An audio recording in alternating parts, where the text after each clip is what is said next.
Welcome to The Explainer. You know that feeling, right? When one of your devices just seems to have a mind of its own, acting up for no reason at all? Well, today we're grabbing our detective hats and going on a hunt for the invisible culprit, radio frequency interference. All right, so where are we getting our intel? We're diving deep into Chapter 10 of a really fantastic 20-part tutorial. It's called Radio Frequency Interference Beyond Wi-Fi, and it comes from the experts over at RFI Detectives. Now, this guide is definitely for those of you who are a bit more technically minded, and we're going to focus on their playbook for becoming an RFI detective right in your own home. And this is the central mystery we're going to get to the bottom of today. Is that gadget on the fritz actually broken, or is something else messing with it? We're talking about identifying radio frequency interference, or RFI. And as you probably know, it's invisible, it's unpredictable, and it can be just incredibly frustrating. So, before we start collecting clues, let's really get to know our suspect. RFI is tough to nail down because you can't see it, and it often comes and goes. You know, it's not like a broken wire you can just spot and fix. This makes the whole diagnostic process a whole lot trickier. Okay, so where does a good investigation begin? Well, just like any detective, you start by observing the scene of the crime and looking for patterns. It's time to learn classic symptoms of an RFI hit. First up, phantom noises. This is one of the most common signs. But here's the trick. You have to listen closely, because the type of noise is the real clue. A steady, low hum? That could be pointing to an issue with a power line. But what about sharp, rhythmic clicking? That could be a cheap phone charger or some other switching power supply nearby causing all the trouble. And now for our next clue, what I like to call ghostly malfunctions. This is when a device fails, but not all the time.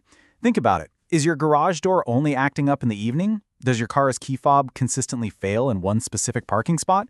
That's when RFI should be your #1 suspect. It's the pattern of the failure that points to an invisible force at play. All right, you've gathered your clues. You've spotted some suspicious patterns. Now it's time to open up that investigative toolkit and start narrowing down the list of suspects to find the real source. The most powerful tool you have, and the most fundamental technique, is the classic process of elimination. You just have to be methodical. Turn off every potential source, from those new dimmable LED lights to the USB hub on your desk, one by one. It takes a little patience for sure, but when that interference suddenly stops, it is so satisfying. Your next move involves physically changing the scene. See, interference travels in two main ways: radiated, which is through the air, or conducted, meaning it's traveling along your electrical wiring. If it's radiated, sometimes just moving the victim device a few feet away from the source solves everything. But if it's conducted, distance doesn't matter as much. The two devices might not even be in the same room. They just have to be sharing the same power circuit. And remember this, you are almost never the first person to deal with a specific problem. Before you spend hours pulling your hair out, do a little digging online. Check the manuals, check the forums. Leveraging the shared knowledge of thousands of other users who face the exact same ghostly malfunctions can save you a ton of time. But what happens when the trail goes cold?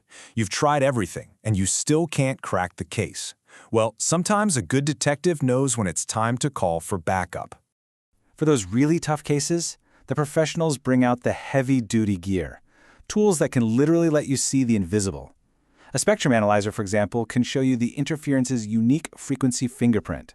And an RF field strength meter? That thing is like a bloodhound, letting you track the signal's strength right back to its lair. And this quote just nails it, doesn't it? When you call in a pro, they're not just guessing anymore. They're using equipment that takes this invisible, frustrating problem and turns it into visible, actual data that they can see on a screen. Game over for the RFI. So here's the big takeaway. You don't have to put up with those weird electronic gremlins. By being observant, using a systematic process, and doing a little research, you absolutely have the power to solve these invisible mysteries yourself.